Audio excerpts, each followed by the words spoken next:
Mike Pachelli here. Thanks for tuning into this lesson. I'll be talking about the Beatles recording of Drive My Car that they did in October of 1965.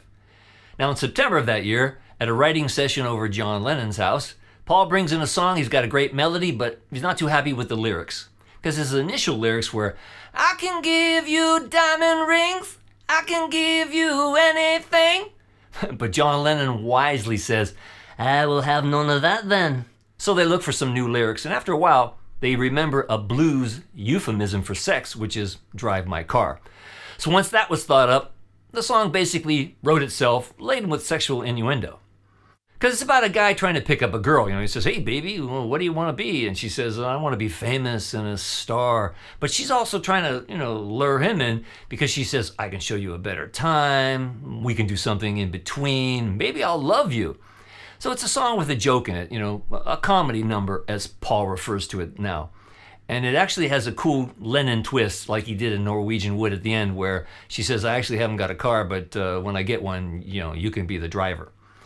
So they're in the studio on October 13th, and the session ends up being the first time the Beatles go past midnight. They start at 7 p.m., and they want to get the song completely done. So it becomes a norm after that, but this was the very first session they recorded that went way into the night. So in the studio, George Harrison comes up with the riff, and basically it's the Donald Duck Dunn lick. He was the bass player for Otis Redding, that he played on Otis Redding's version of Respect. So that's what George plays, and Paul copies it somewhat, very closely, but fingers it a little different, and I'll talk about that a little later. They do 4 takes. Take 4 is the keeper, with Paul on bass, George Harrison on a guitar, and Ringo on drums. John did not play on the rhythm section. But after they got take 4 done, they did overdubs. They overdubbed a couple of tambourines, a cowbell. John and Paul sang the lead vocal on one mic. They did the background vocals with John, Paul, and George. Paul plays that cool piano part, and Paul does all the lead guitar overdubs, and he uses a slide on the guitar solo, and also at the end. And he also they overdubbed that the guitar part that Paul plays on the beginning, and flew that in, and it becomes a problem for a lot of people wondering what beat does it start on, but it's very simple. That intro guitar part just starts on the end of 4. If you start on the end of 4, it works out perfectly, and I'll talk more about it when I talk about the guitar work. The beep beeps were made up in the studio that they used, and it was kind of a little laugh that they used to always look for kind of funny things on the yeah, yeah, yeah take of their own accord. And it was also a nod to the Playmates' 1958 hit Beep Beep that you may or may not know. The song went beep, beep, beep, beep. His horn went beep, beep, beep. Comedy number. So fun facts to know and tell. During the third verse, if you listen after Start Right Away and Something to Say, you can hear ad-libs that George Harrison overdubbed that were never used. Pretty interesting. So they mixed it on October 25th. They never played the song live. It was released in Britain in December 65 on the British version of Rubber Soul, and us folks in America heard it June 20th, 66 on the US release. The album was called Yesterday and Today. So I think that's the backstory. Let's get started.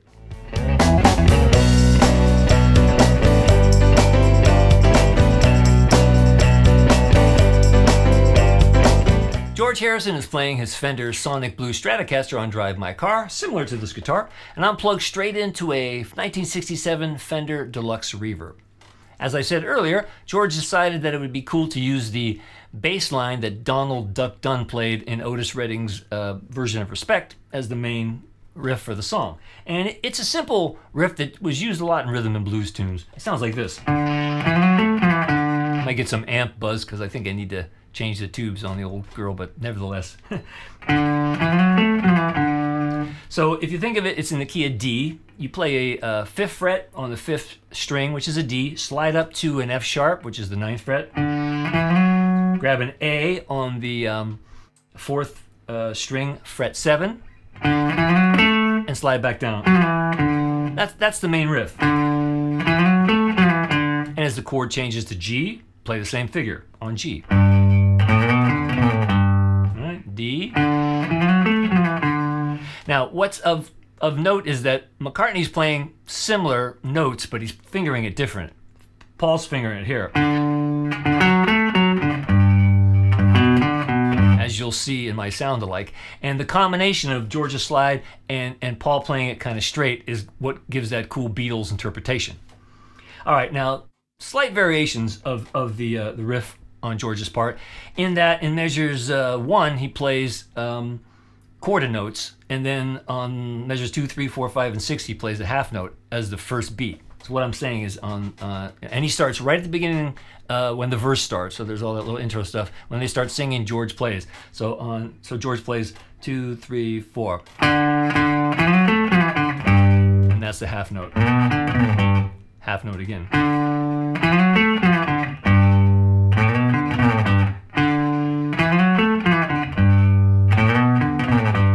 Got that? And then when you get to the A, George just plays single notes in various patterns. In verse 1, this is the pattern. And then he plays this riff. And you'll need that. So on the A, you slide up to the 9th fret of the 6th string, grab the 7th fret of the 5th string, 9th fret of the 5th string, back to 7, 9 of the 6th string. And you'll need that move later on, so remember that one. And then they're at the chorus. Now at the chorus, it's kind of a B minor chord, but George just plays single notes, and he plays variations of the rhythm, some dotted 8th notes and 16th note phrases. Like on the first chorus, George plays this.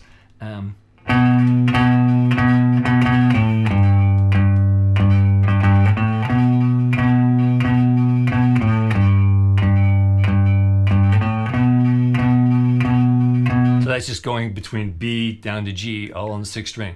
And then he plays this riff every time, and it sounds like this. All on the E string, so.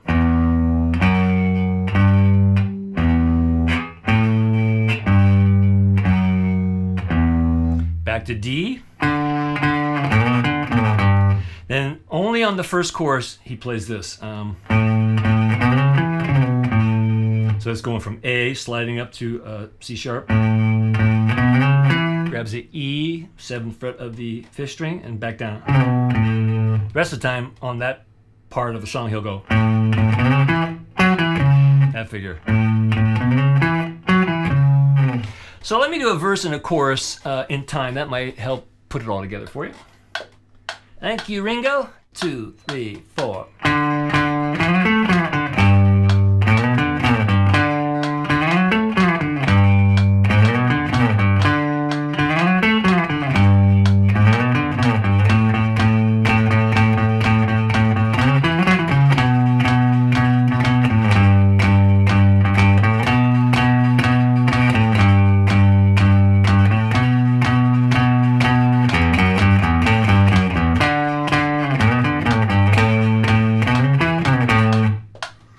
And that's the first verse and a chorus. Now on verse 2, just slight variations on the verse in that he plays quarter notes on every measure of the riff. So he's going like, instead of half notes on beat 1. Charts and tabs at mccartney.com. I wrote out every single measure. It'll make it a lot clearer, I'm sure, than I'll probably explaining it now. So that's basically it. Same riff, on D and G.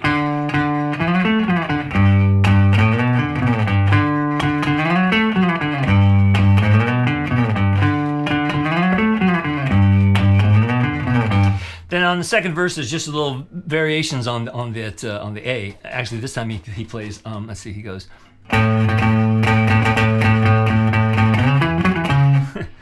Again with the little on the A, and some variations on the chorus. This time, this chorus goes.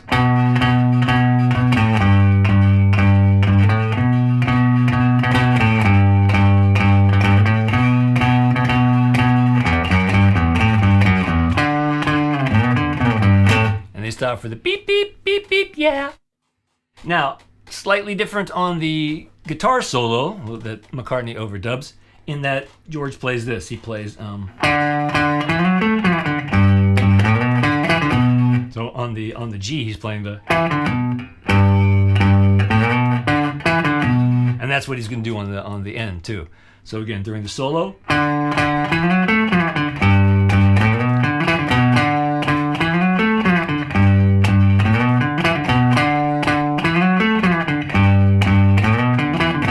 and variations of this A. And chorus 3, slightly different. I'll play it one time just for the heck of it. On chorus 3, here's his figure.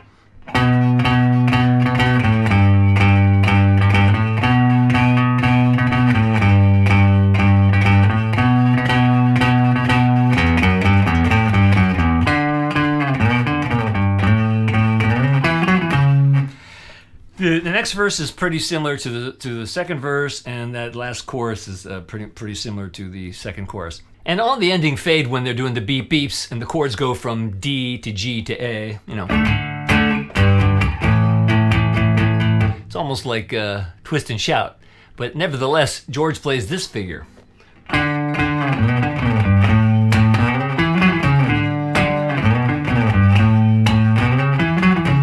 Let me do that real slow for you.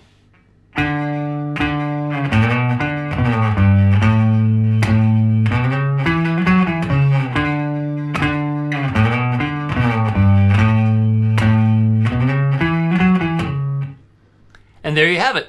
Those are all the parts that George Harrison played on Drive My Car.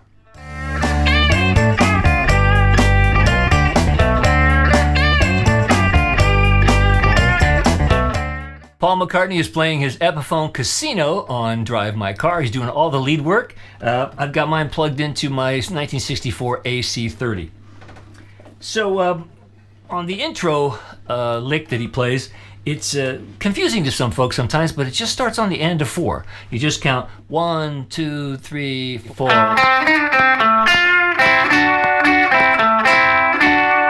And it lands perfectly. So you almost got to think of that C as beat 1, you know. So I'll do it slow. 2, 3, 4.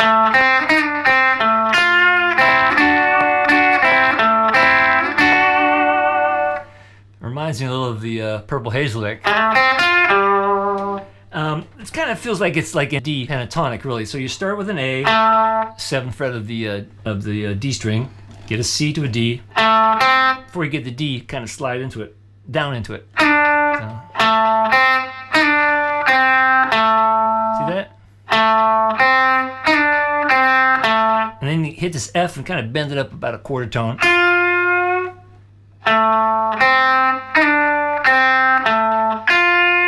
And then double stops.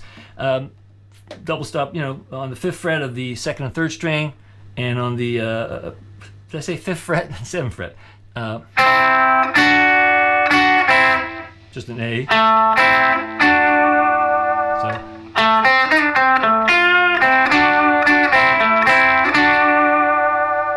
Very effective, very simple. The next time he plays lead guitar is on the solo, and you'll need a slide of some sort. I'm not sure that he wore a slide because there's plenty of room for a punch, because he doesn't play on the last 8th note of that measure 4 before the slide. Or is that measure 6 before the slide? Whatever, you'll see what I mean. The solo goes like this. Let's see. It starts, there's some 2/16 notes right before the beginning of it, so. Okay, it's the same basically place and first couple of notes of the intro lick. So, like, bend that C just a little up to the D. So A, C, D. And a full bend on the 8th fret of the 1st string. Release it, get that D again. And then on the 8th fret of the B string, slide up. 6, 8 of the B string, so those first 2 measures.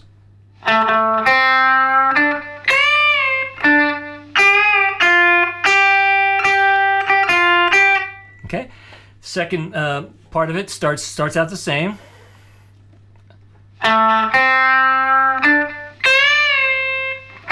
This time he again kind of slurs down from fret 9 to 8 of the B string.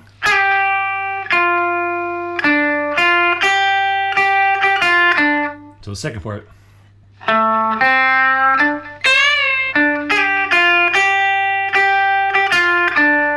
Repeats that exact same phrase the third time.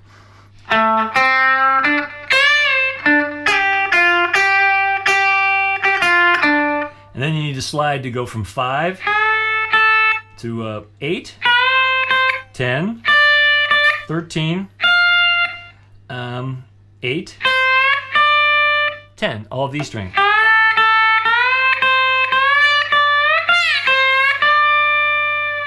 Kind of clever, right? Fun. So the whole solo sounds like this.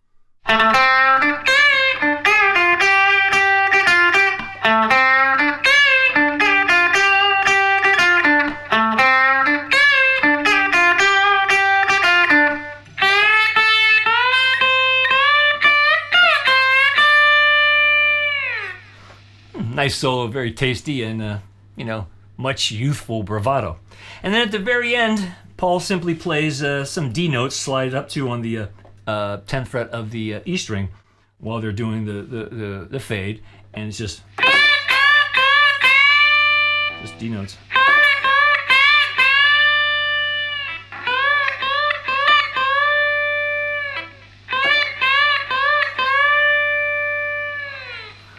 It's fun to do. Charts and tabs at mccartney.com. You can get it exactly like Paul, but that's what he did. 1, 2, 3, 4. Asked the girl what she wanted to be. She said, baby, can't you see? I want to be famous, a star of the screen. But you can do something in between. Baby, you can drive my car. Yes, I'm gonna be a star.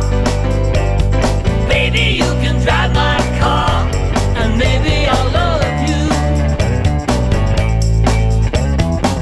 I told that girl that my prospects were good, and she said, baby, it's understood.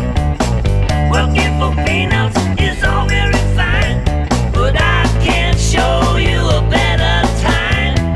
Baby, you can drive my car. Yes, I'm gonna be a star. Baby, you can drive my car, and maybe I'll love you. Beep, beep, beep, beep, yeah.